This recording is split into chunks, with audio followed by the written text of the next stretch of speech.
Olá, tudo bem com vocês? Hoje vamos começar a nossa aula que está na apostila do universitário. Vocês vão pegar o capítulo 1, que está na página 1. Então, a gente vai trabalhar da página 1 até a número 7. O tema: Origem da vida. Bom, nós começamos a falar na apostila sobre a origem da vida. Mas para falar da origem da vida, a gente vai falar um pouquinho só sobre, a origem, do nosso planeta. Nós vimos a teoria mais completa, a que mais aceita é o Big Bang. Então a gente viu nas aulas anteriores. Mas agora a gente vindo, para o tema origem da vida, existem várias explicações. Também não podemos falar qual é a mais correta. Existem cientistas, tá, que eles acreditam que a vida teria chegado à Terra vinda do espaço. Esporos, formas de resistência de bactéria, elas teriam vindo aqui para a Terra através de meteoritos. Mas esta não é uma forma, uma maneira correta da gente explicar. Existem outras. Existe a da ciência, que vai explicar através de explicações científicas, feitas, realizadas em laboratórios, que vai falar com que a Terra, como era a Terra há bilhões e bilhões de anos atrás. Também nós temos o criacionismo, que Deus criou. Então, a gente não vai falar para vocês qual é a mais correta e a mais aceita. A gente vai expor para vocês quais são essas hipóteses, tá?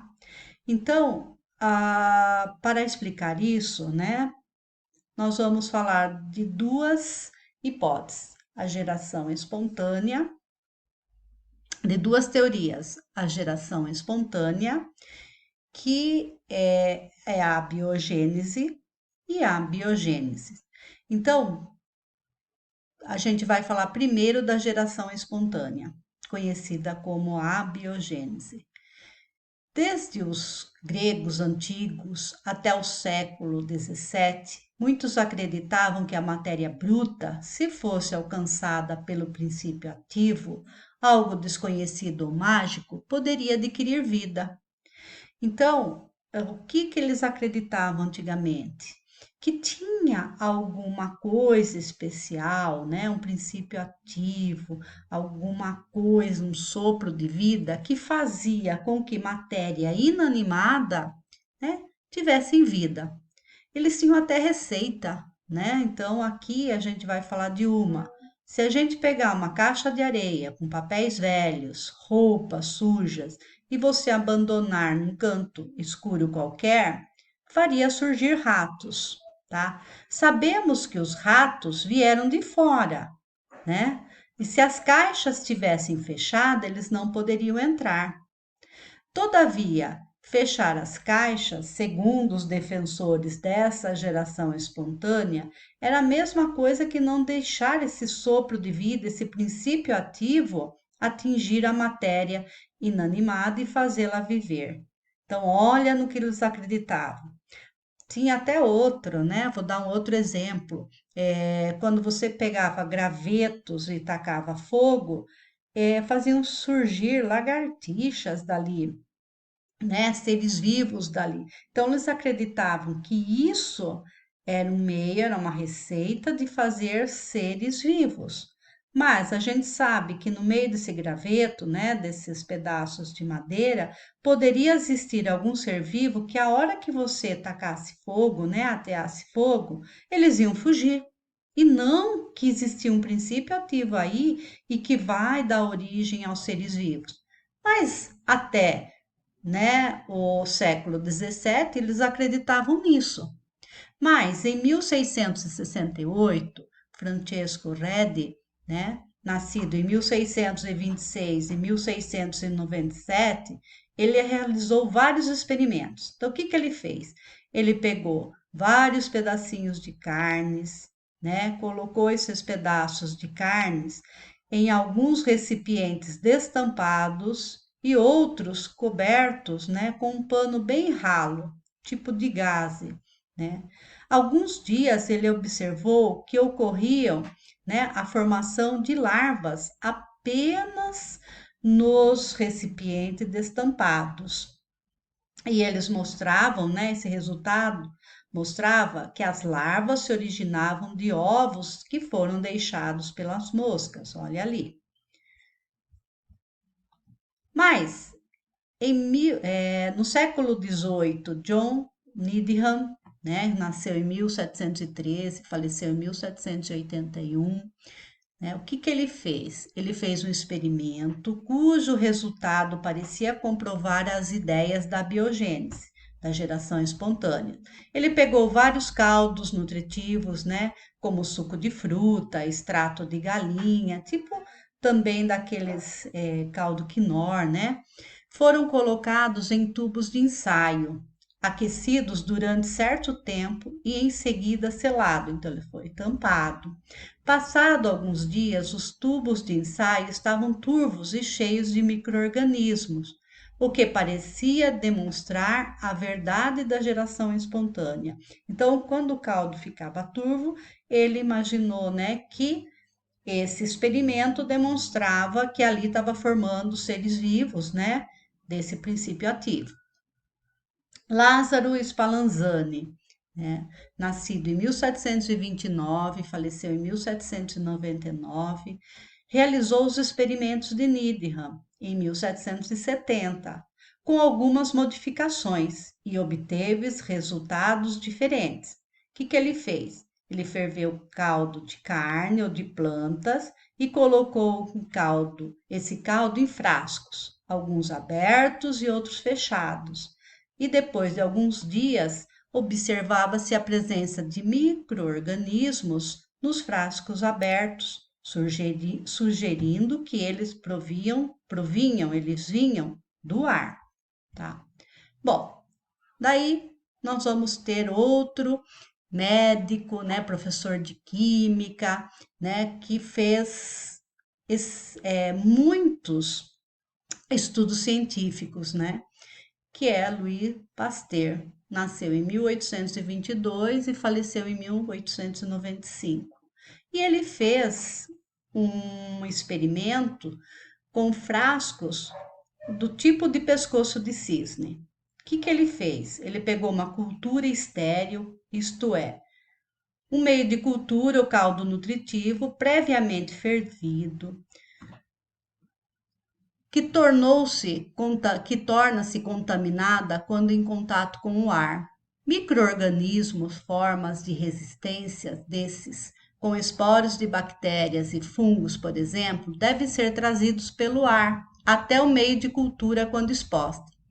Pasteur derrotou os defensores da geração espontânea ao ferver vários frascos de cultura e depois de abri-los em grandes altitudes e fechá-los em seguida, verificar que, após algum tempo, quase todas as culturas continuavam estéreis, né? Pois eles sabiam que o ar das montanhas mais rarefeito, né, que é um ar que tem menor quantidade de gases, seria menos contaminante. Então, o que ele fez? Vamos olhar o desenho aí.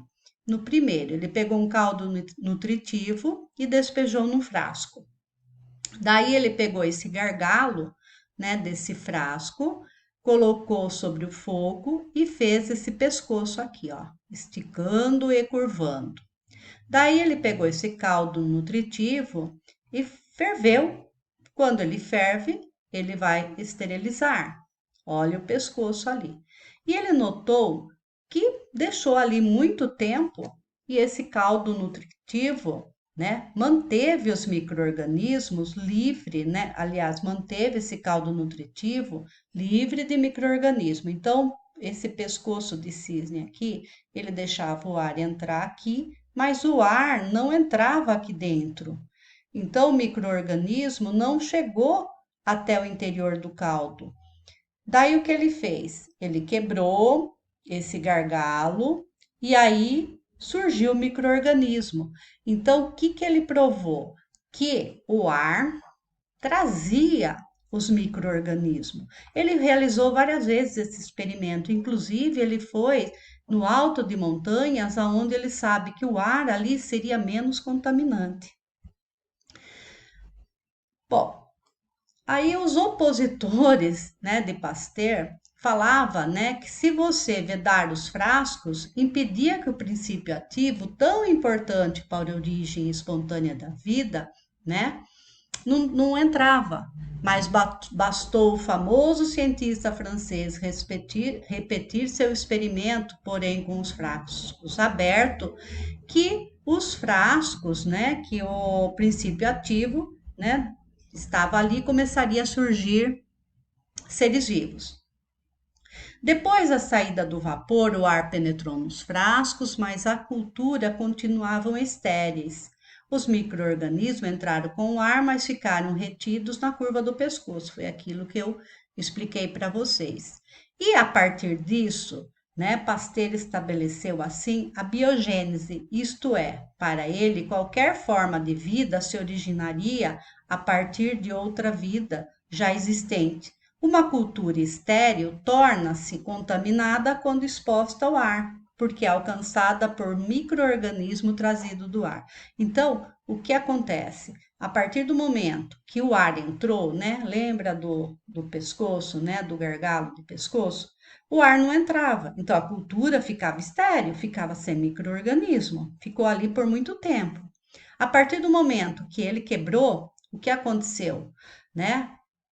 Foi essa cultura, né? Ela foi exposta ao ar e o ar trouxe micro-organismo ali para dentro. Então, o que que é biogênese?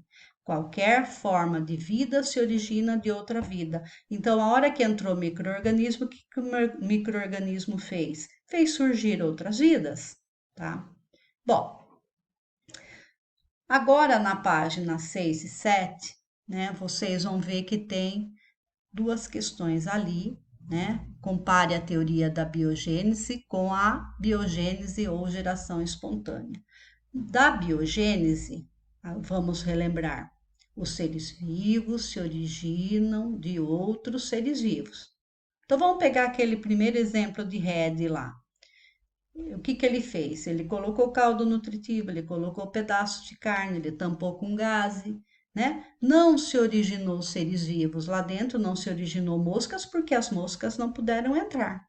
No frasco aberto, o que aconteceu? As moscas entraram, depositaram ovos e surgiu larvas. Biogênese. Seres vivos se originam de outros seres vivos pré-existentes. A biogênese, né? Então, eles acreditavam que tinha um princípio ativo, né? Que da matéria bruta, inanimada, sem vida, poderia surgir seres vivos. Então, vocês vão ali na apostila e vocês vão colocar teoria biogênese e vão escrever sobre ela. É curtinho. A biogênese e vão escrever sobre ela. Na pergunta número 4, a figura ao lado representa a experiência de Red, que eu acabei de falar. Red colocou dentro de recipientes substâncias orgânicas que entrassem em decomposição. Um dos recipientes foi coberto com gás, o da esquerda, e o outro deixado aberto, o da direita. Deixou os frascos e observou, depois de alguns dias. Explique, né, o resultado que ele obteve. Então, o que aconteceu nesses dois experimentos? Vocês vão falar o que aconteceu com o frasco fechado e o que aconteceu com o frasco aberto. É só vocês colocarem aqui. Na letra B, de acordo com a hipótese da geração espontânea, como explicaria o surgimento de seres vivos? Então, como que, de acordo com a geração espontânea, como que ele falou que surgiu os seres vivos? Se originava de outros seres vivos ou a matéria, né, da carne em decomposição iria surgir seres vivos, tá? Então, é isso, pessoal. Qualquer dúvida no nosso WhatsApp, a matéria tá simples, é só vocês darem uma lida que vocês entendem. Beijos, até!